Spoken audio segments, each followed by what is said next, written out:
कुछ हुआ था उस दिन? वहाँ आग लग गया 6 बजे और मारा पीटी हुआ, झपड़ा उपड़ा दिया फोड़ और सब कुछ दिया जला, सब कुछ आधार कार्ड कॉपी किताब सब कुछ जल गया।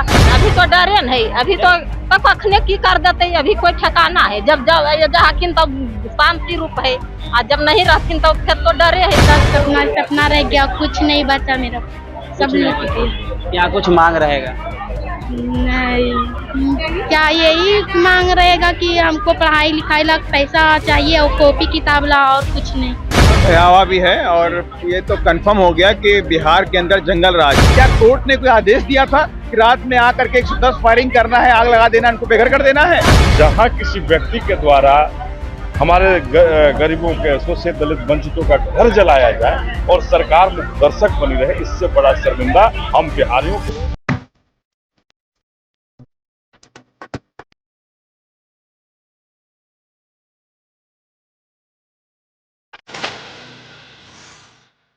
नमस्कार, मैं हूं चंद्रशेखर और आप देख रहे हैं पटना प्राइम। देखिए, हम उसी घटना स्थल पे मौजूद है, नवादा के जो है कृष्णा नगर, जहां पे वो घटना घटी थी, जहां तकरीबन 80 घरों को जो है आग लगा दिया गया था। हालांकि प्रशासन के द्वारा जो है 34 घरों को जो है चिन्हित किया गया है। यहाँ पे काफी संख्या में लोग पहुंच रहे हैं, अधिकारी पहुंच रहे हैं, लोगों को संवेदना दे रहे हैं और आश्वासन भी दे रहे हैं, गरीबों के लिए बात भी कर रहे हैं। इन लोगों से पहले हम जानने का प्रयास करेंगे कि ये लोग गरीबों से लगातार मिलने के लिए आ रहे हैं, दलितों की बात करने के लिए आ रहे हैं, लेकिन दलितों को इन्होंने दिया क्या?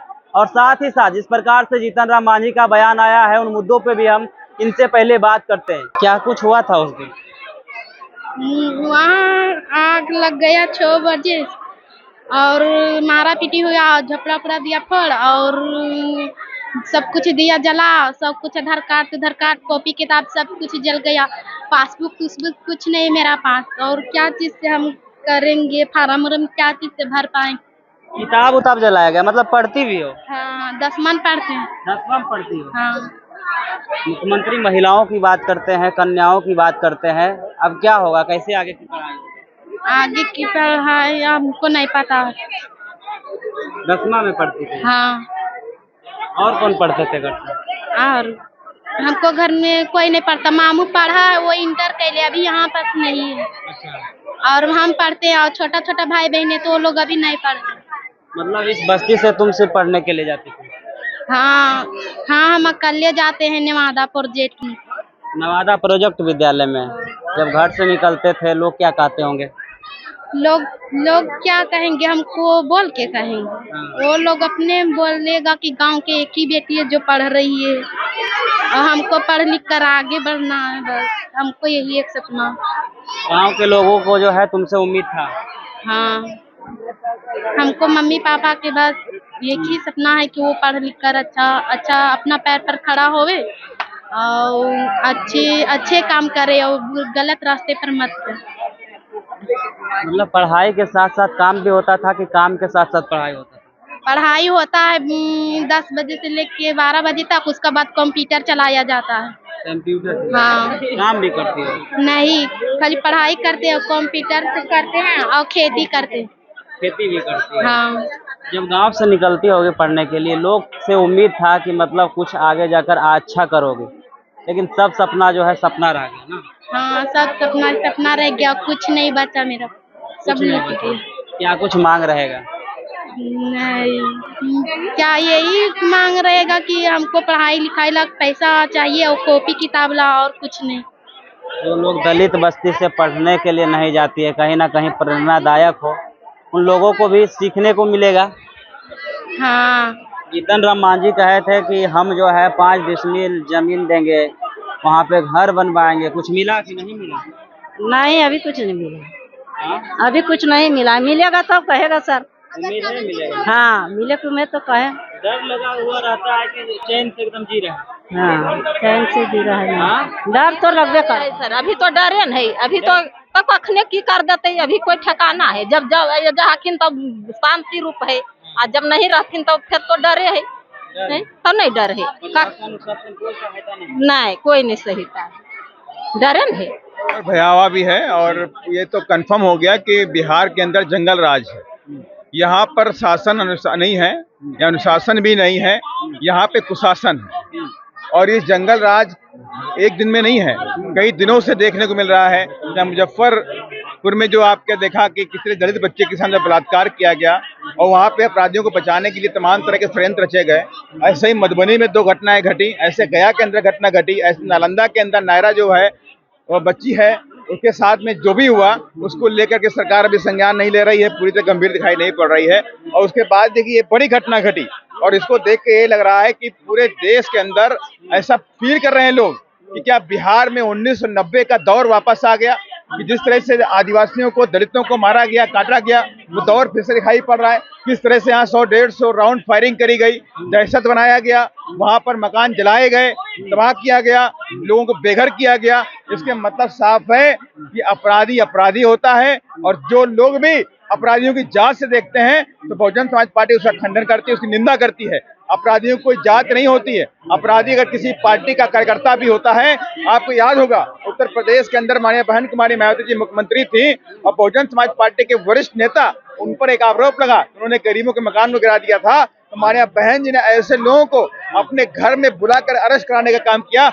ऐसी ताकत दिखानी पड़ेगी बिहार के अंदर, तब जा करके यहाँ पर ये जो क्राइम है वो कंट्रोल हो सकता है। जो आरोपी परिवार है उसका कहना है कि ये जमीन जो है नंदू पासवान, ये लोग गलत तरीके से रह रहे थे, अवैध तरीके से। 1995 से चल रहा है। 1995 में जो जानकारी मिली कि 1995 से कोर्ट में ऐसे ही पेंडिंग पड़ा हुआ है। तो क्या कोर्ट ने कोई आदेश दिया था कि रात में आकर के 110 फायरिंग करना है, आग लगा देना, उनको बेघर कर देना है? ये कोर्ट का डिसीजन होना चाहिए था। किसी की वो गुंडागर्दी से काम नहीं चलता है, देश संविधान से चलता है। तो संविधान हमारा जो कोर्ट चलता है, जो कोर्ट फैसला करेगा उसको माना जाएगा, ना कि किसी गुंडे मवालियों की बंदूक में इतनी कोई दम है कि जो हमारे संविधान को झुकाने का काम करेगा। जितन राम मांझी जी अपने परिवार को चलाने का काम कर रहे हैं। उनको मंत्री पद चाहिए तो उनको मिल गया, उनके बेटे को एमएलसी पद चाहिए तो उनको मिल गया, लेकिन उनके समाज को कुछ नहीं मिला। उनका समाज ठगा हुआ महसूस कर रहा है।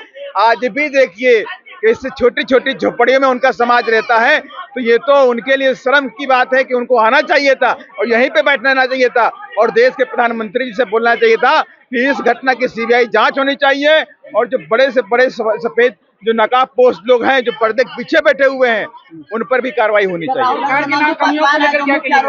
सरकार तो फेल है टोटली। मैं तो कहूंगा माननीय मुख्यमंत्री जी, आपकी उम्र हो चुकी है, अब आपको अपना मुख्यमंत्री पद से इस्तीफा देना चाहिए और समाज की सेवा करनी चाहिए।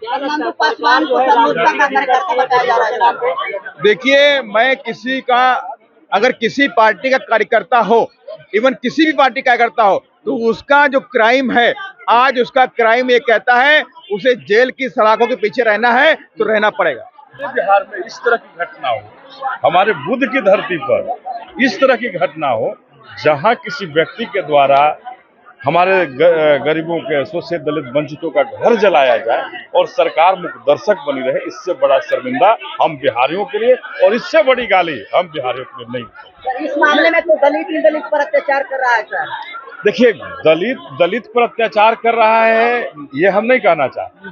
हम ये कहना चाहते हैं कि नीतीश कुमार जी के राज में माफिया राज, कुछ माफिया हैं जो राज कर रहे हैं और वही कारण है कि कुछ माफिया इन झोपड़ियों के, हमारे दलित भाइयों की झोपड़ियों को जला रहे हैं और माताओं और बहनों को बाहर करने का काम कर रहे हैं। अनिल जी, भू माफिया की बात करें, अपराधी जो होते हैं इस तरह की हरकत हमेशा करते आ रहे हैं, या फिर जातिगत इसको देखा जाए, क्या लग रहा है आपको? देखिए, जातिगत मैं नहीं देखने आया हूँ, हम देखने आए हैं कि आखिर इस तरह की स्थितियां क्यों पैदा हो रही है। नीतीश कुमार जी कब तक झूठ बोलेंगे? 3 डिसमिल जमीन देने का वादा उनका कब पूरा होगा? आखिर इन दलित परिवारों को अगर 3 डिसमिल जमीन मिल गया होता, कब्जा मिल गया होता, रसीद मिल गया होता, तो फिर ये विवाद कहाँ होता? ये झोपड़ियों को जलाने का सिलसिला कब तक चलता रहेगा? कभी सरकार चलाती है, कभी अतिक्रमण में हटाते हैं, कभी अपने गुंडों द्वारा हटवाते हैं। तो ये कहने का मतलब है कि ये नीतीश कुमार जी की चाहत है कि हम गरीब, शोषित, दलित, वंचित जो है ये इस तरह का जीवन जिए, कभी कहीं रहे और हमारे छत के ऊपर पक्का छत नसीब नहीं। यहाँ पे गिरफ्तार किया गया है मामले, मुख्य आरोपी नंदू पासवान भी है। देखिए, किसकी गिरफ्तारी हुई है ये सरकार समझे, लेकिन कहीं न कहीं जो मुख्य रूप से जो इसमें दोषी होगा, उन दोषियों को सरकार बचाने का प्रयास करेगी। देखिए 15 आरोपी यहाँ पे पकड़ाए गए हैं, लेकिन बात आ रही है कि जो भी है माफियागिरी कर रहे हैं, भूमाफिया है और भूमाफियाओं पे कंट्रोल नीतीश कुमार का नहीं संभल पा रहा है, क्या ऐसा है? देखिए, ये सरकार तो माफिया ही चला रहे हैं ना, ये सरकार माफिया चला रही है, तो अगर सरकार माफिया चला रही है तो भूमाफिया पर कंट्रोल कैसे करेगा?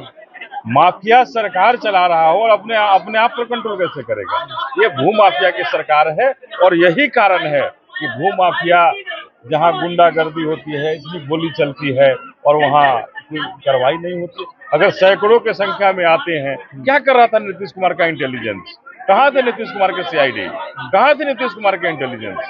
क्यों नहीं उन पर समय रहते कार्रवाई हुई? क्यों गोली चलाने की जरूरत पड़ी? क्यों हमारे घरों को फूका गया? तो सवाल बहुत सारे हैं जो नीतीश कुमार को जवाब देने।